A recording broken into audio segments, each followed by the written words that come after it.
Hi everybody, welcome back to Out of Body. My name is Sabrina and I will be answering the question, what is an out of body experience?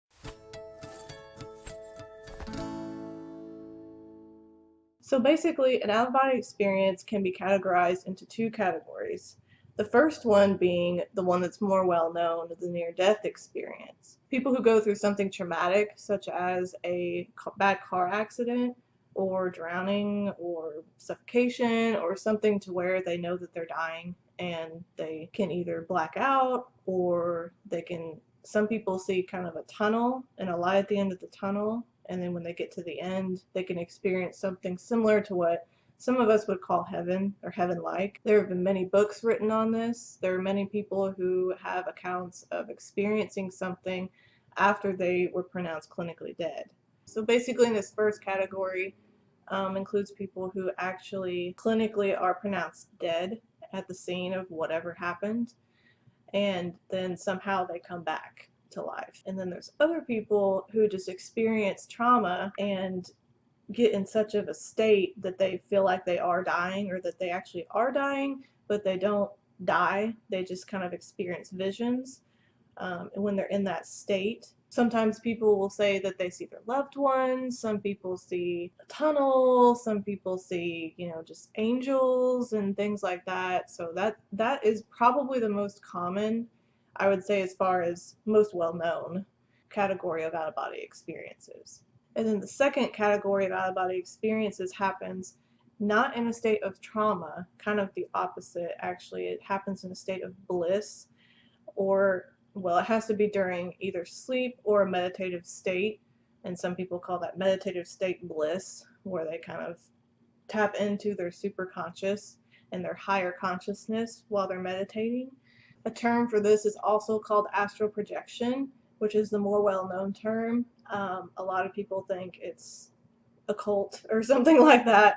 It's nothing bad. It's basically just where you're in a highly meditative state or during sleep. When I say during sleep, I don't mean that you are asleep. I mean that it is during a state where you are about to fall asleep or when you are waking up.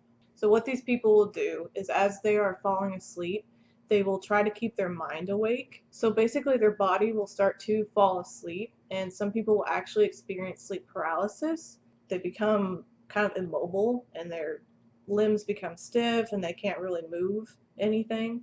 And during this state, these people will try to keep their mind open and keep their mind awake. So basically during an astral projection experience, you are mentally and consciously awake the entire time. You don't fall asleep. Some people think that you do. You don't. You're not dreaming. It's not lucid dreaming. You're not asleep. Your body is, which is where the confusion comes in. But your mind is completely conscious, awake, and aware of your surroundings the entire time.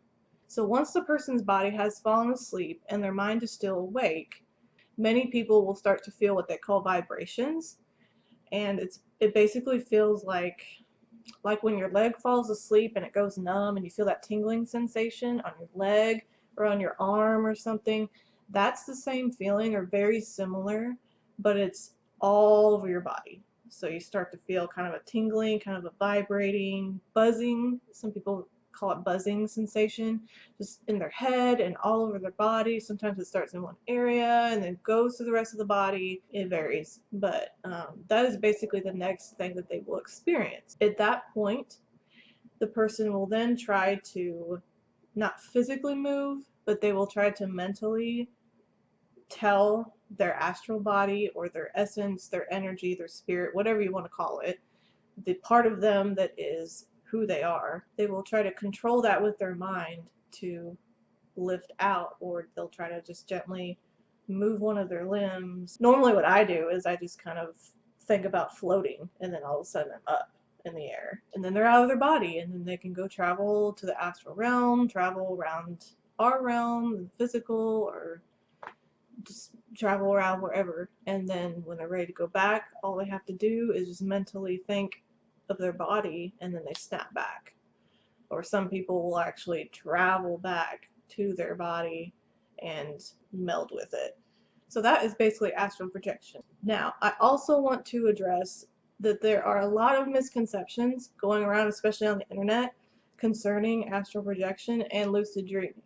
I want to address what lucid dreaming is. Lucid dreaming is different than astral projection. There's a lot of misconceptions out there of people who say that they're the same thing or whatever, that astral projection happens during a lucid dream or whatever. I just want to clear that up because I've experienced both. I've experienced both astral projection and lucid dreaming, sometimes in the same night or back to back. So I definitely know the difference. So what lucid dreaming basically is when you are completely asleep. Your mind is asleep, everything is asleep, and you are dreaming. You start to dream, you're in your dream, you're doing whatever you're doing. At some point during that dream, you realize that you are dreaming. You consciously realize this is a dream, none of this is real. And so you start to go through the dream, you start to control things, you start to, with your mind, you think like, oh, I want to see this or I want to go to this place, and then you're there. You know, you're controlling it at that point. You know it's a dream, you know it's not real, you know you're asleep.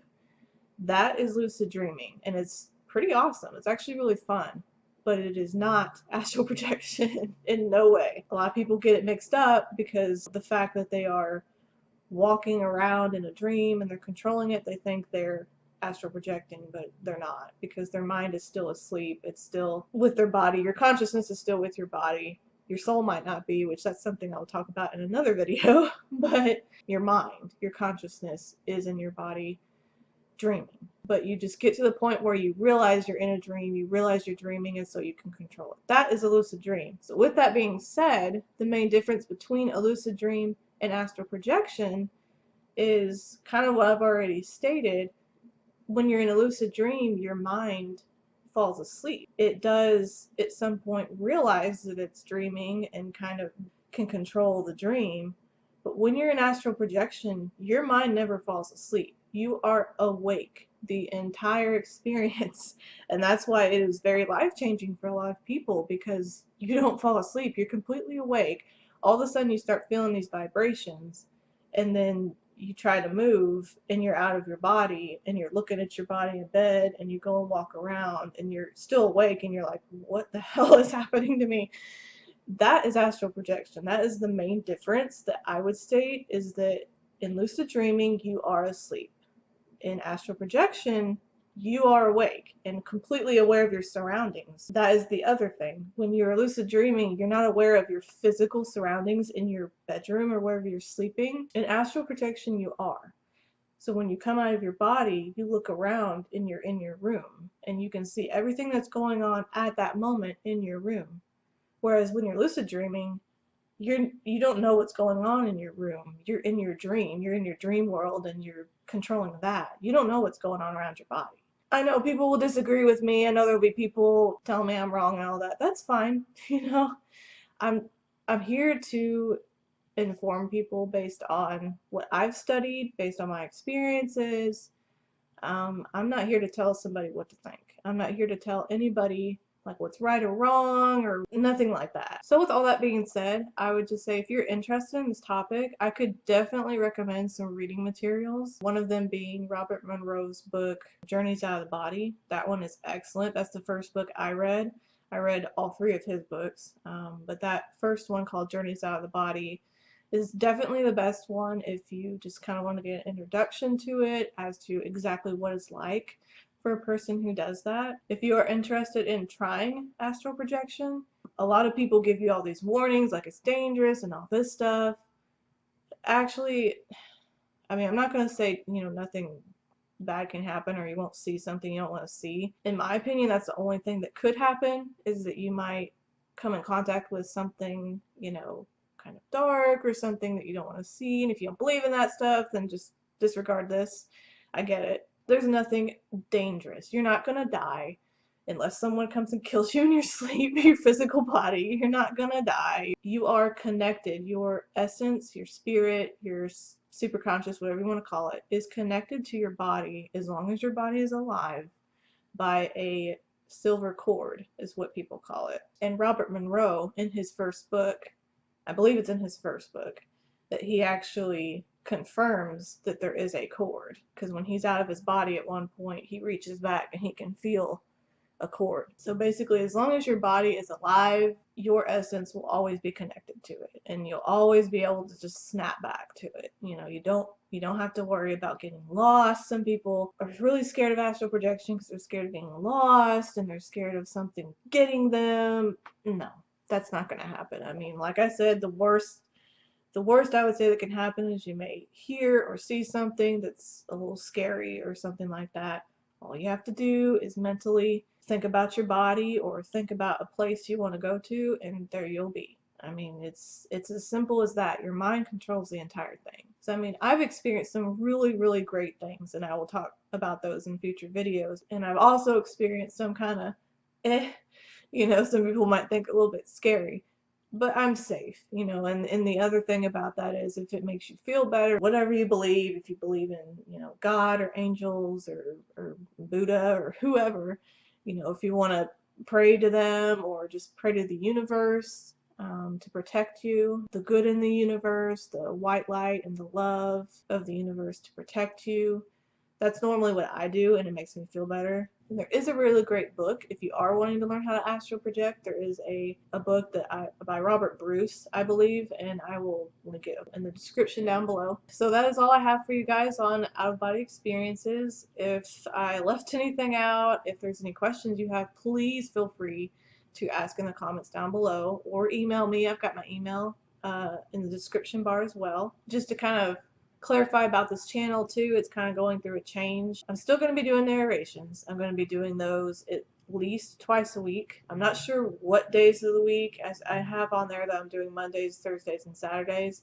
I may end up doing narrations on Saturdays and Mondays, and then do a video like this where I'm informing you about something or talking about an experience I've had on Thursdays. My next video, stay tuned, will be about my first out-of-body experience. So if you'd like to hear more about that, then stay tuned, subscribe. If you like this video, give it a thumbs up, and I'll see you next time. Bye.